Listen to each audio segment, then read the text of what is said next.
But then you have the Arctic cold water sea moss, and that's what Chondrus crispus is. All right. This is called Chondrus crispus because that translates into curly cartilage. So this is collagen, cartilage. You know how people be drinking bone marrow soup and stuff? Yeah. That's the plant version of that. You're giving your body stem cells. I'm going to repeat that again. What does sea moss do for my body? It gives you stem cells. A stem cell is a cell with no identity. It can become any cell it wants to be. And whenever you're dealing with a body that's deficient in things, you need all the help you can get. So stem cell could say, report to the liver, report to the lungs, report to the heart, report to the brain. And that cell can become a neuron, a hepatocyte, an enterocyte. It can become the cell it needs to be. And that's one of the main things sea moss does. Second thing sea moss does is it's a demulcent. You have a skin on the outside of your body. You know you got a skin on the inside of your body too? It's called the mucus lining, okay? From the opening of your mouth to your anus, your digestive system got a whole mucus lining. The vaginal canal, that's a mucus lining as well, right? And that's a skin. It's an internal skin.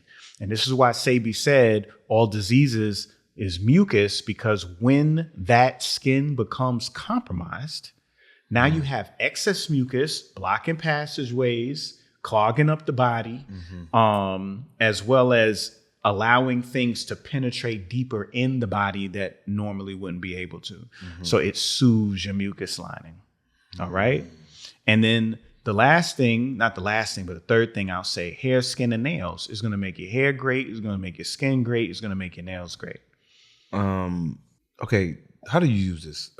Do you just, you soak it. Some people soak it for a couple hours or a day, like 24 hours. Yeah. And then they can either put it in a smoothie. Can you make a tea out of this? Yes. So this right here is so magnificent because it holds 200 times its weight in water. 200 times its weight. Imagine you being able to bench 200 times your weight. Right. It does that, right?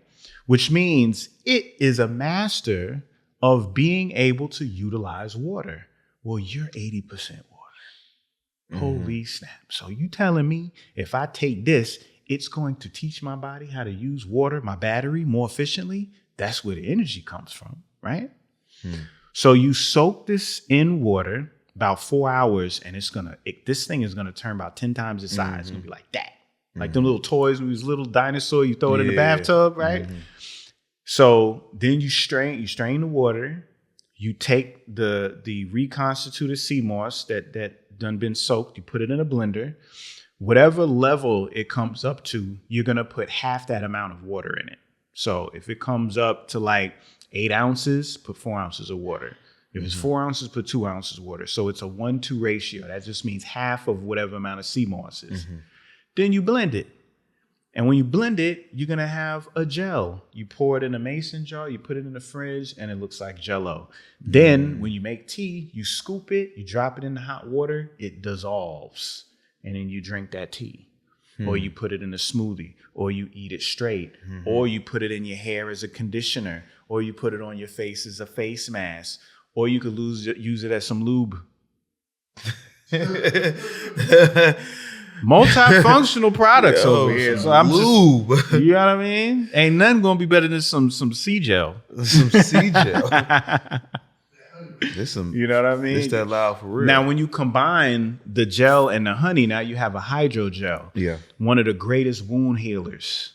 I don't care what type of cut, slice, laceration, burn, whatever you got. You mix the gel with the honey and put that on that issue, is gonna heal it right up.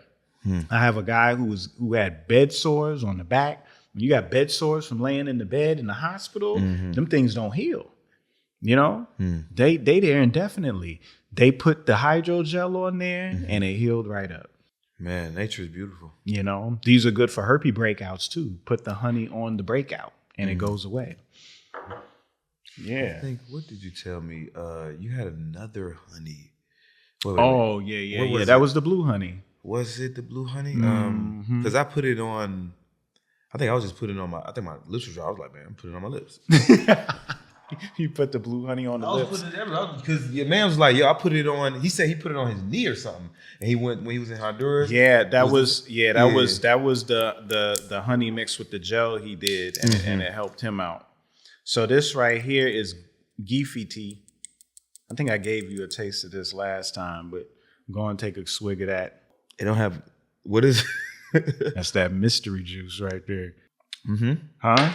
Tastes like some alcohol. Tastes like a shot of something, right? Mm-hmm. So you want something? Give it to him. Yeah. Here you go. Knock that thing back real quick. Like some liquor. A little Patron there. Huh?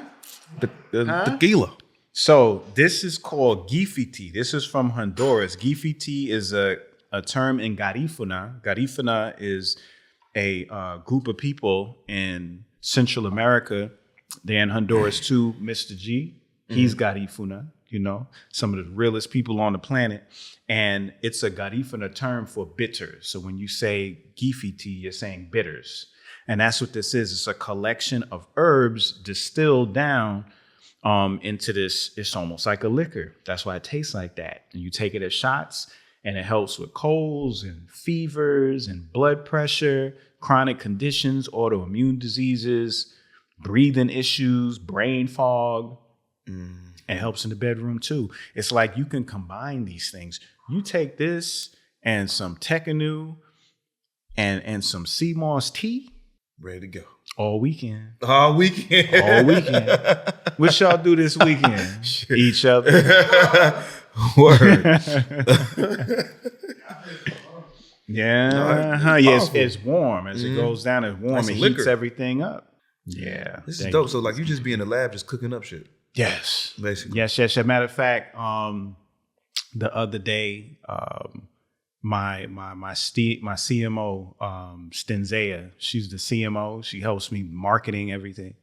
And she had brought up a product that was it was like a serum for like rejuvenation for the skin and everything like that. And when I looked at the ingredients, it was like hyaluronic acid and vitamin C and a couple other things. I was like, that's just sea moss gel, some honey and some Indian gooseberry. Mm-hmm. You get the same effect. So before I knew it, I was in the kitchen making up my own version of that thing. You know what I mean? Mm-hmm. And then I emulsified it and turned it into a milk. And then I tasted it and I was like, yo, this tastes amazing. Mm-hmm. So that'll be next. You know? It in my eyes or something. Mm-hmm. You feel it? I feel mine I got shot. So it's it gonna went go down, but like now I kind of feel it like it's gonna go where you need it. Yeah, it feels weird. I feel it all over here. Mm-hmm. Yeah, I need to see when people see all this stuff, they get intimidated. Yeah, it's a lot. It's a lot. It's a lot. It could be a lot, but it's like you don't get intimidated when y'all go in McDonald's and they got a huge menu. Mm-hmm. You know what I'm saying? That's what I'm saying. You could have a table full of snacks and a bunch of bullshit, a bunch of processed foods. It's no problem. Right. Look at the ingredients on the back of one of those processed foods. Yeah. And it's more stuff than everything that you got on the table. It'd be like 50, 60 things. There's over 100 things that goes in the Popeye chicken sandwich. When that chicken craze happened, which was 1 year before COVID, I said it on my live. I was like, yo, whatever they doing right now, next year we really gonna see. And that was 2019. And the next year we got hit, right? Mm-hmm. But I showed the ingredients. Yo, it looked like an essay. Like, why you need that much stuff in a fried chicken sandwich? Mm-hmm. Can't be good. So people get intimidated, but it's like, yo, look at the ingredients of what you eating right now. It's just so easier. Like we could just go buy it and we don't give a damn. Look, if you hunting, I ain't mad at you. You hunting your deer, you defeathering your chicken. Yeah. You know what I'm saying? You setting traps for pheasants. Yeah. Catching rabbits and stuff.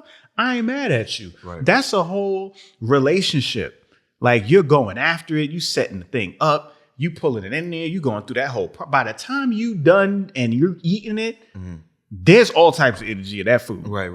You now put listen, a lot of intent in there. Now you listen, know what I'm saying? I can relate to that story because I went to Haiti and oh man. I really wasn't eating. Wait, this was 2014. I think I just made the transition of like stop eating meat or whatever. Okay. But when I was in Haiti, I was like, yo, listen, when I'm out the country, all this shit out the window because I know this food is pure. So my dad bought a chicken off the side of the road, live chicken. Bought it. 2 hours later, I forgot all about the chicken. He's like, yeah, the chicken we bought, here you go right here. It's like, damn, I bet. So when I started eating chicken, this was the best chicken I ever tasted in my life. And you could feel the energy from the food. I never felt like this. And I was like, you know what? I'm never eating chicken in America. I'm not eating no meat in America because I know it's not the same.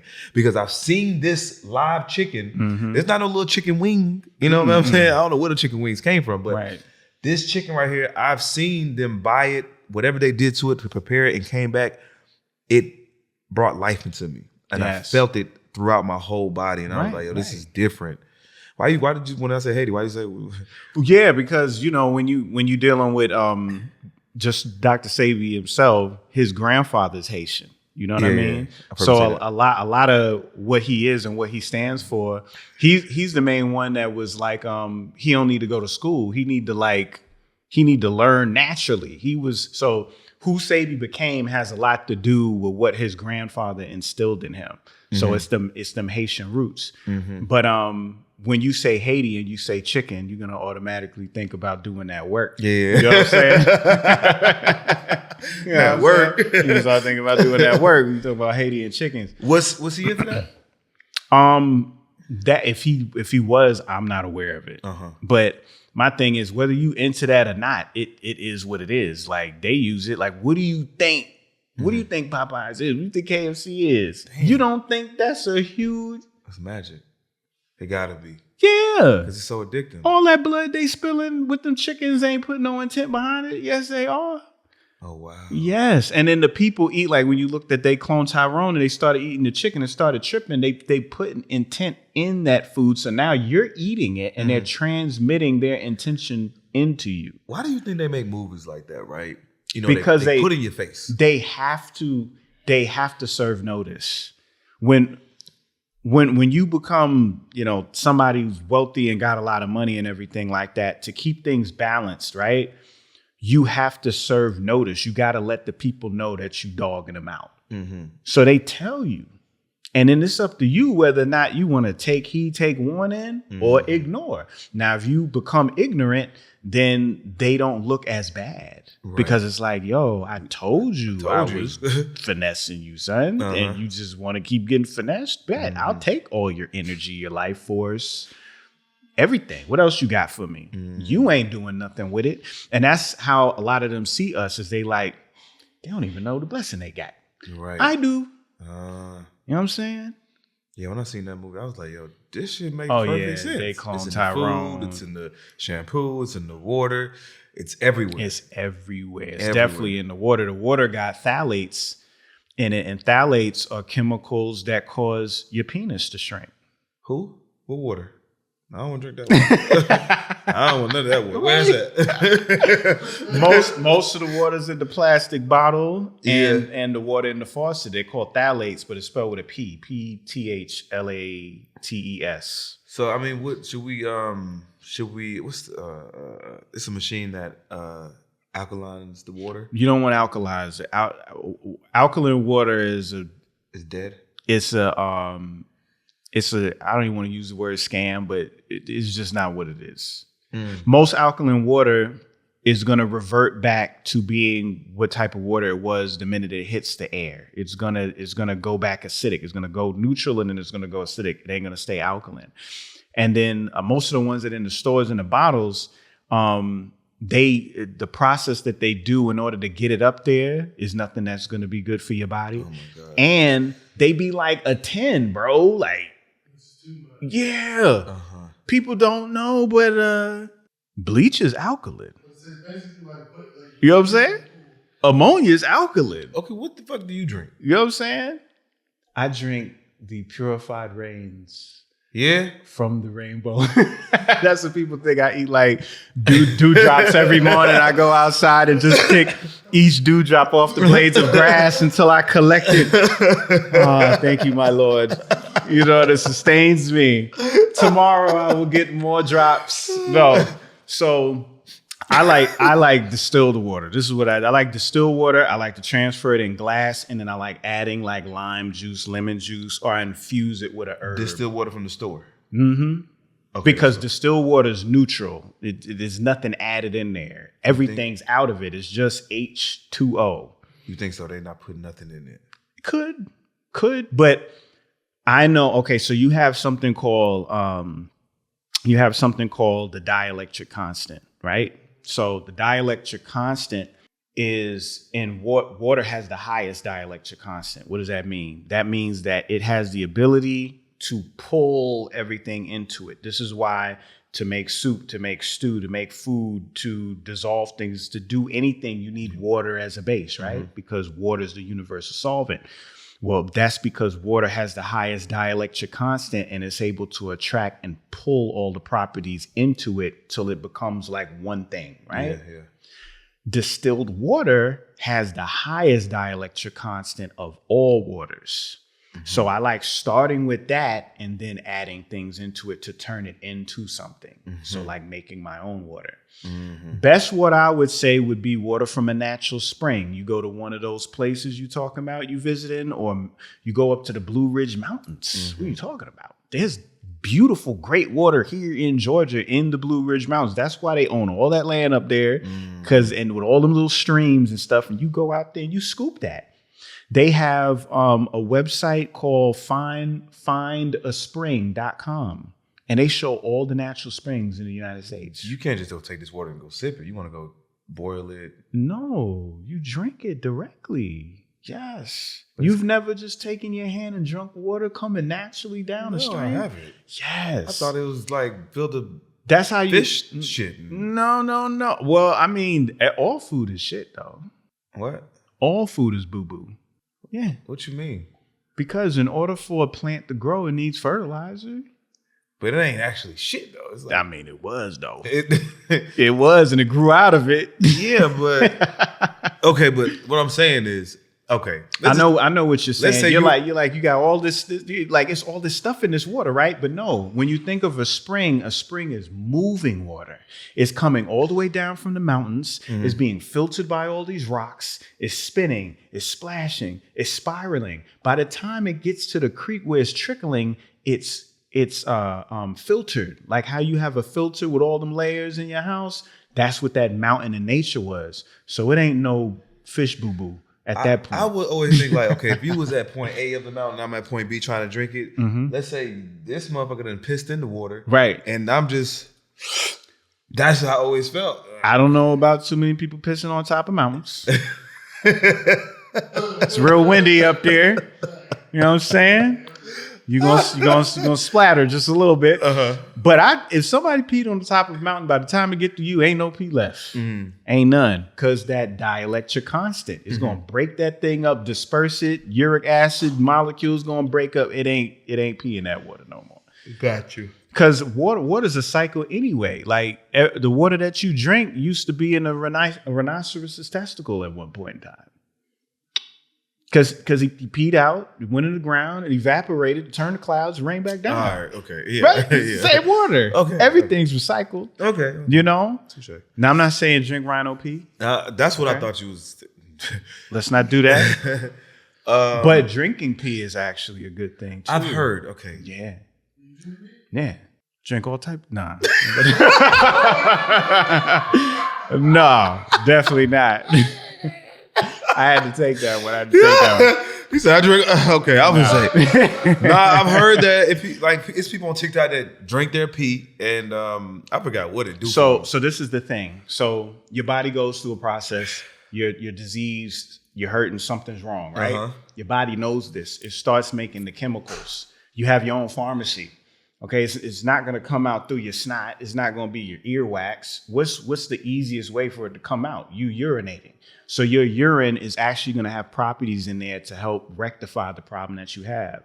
People that got eczema, urine helps eczema. Drinking it and applying it on the skin. Your dad believed in this. Oh, yeah. You drunk his pee? Yeah. You seen him?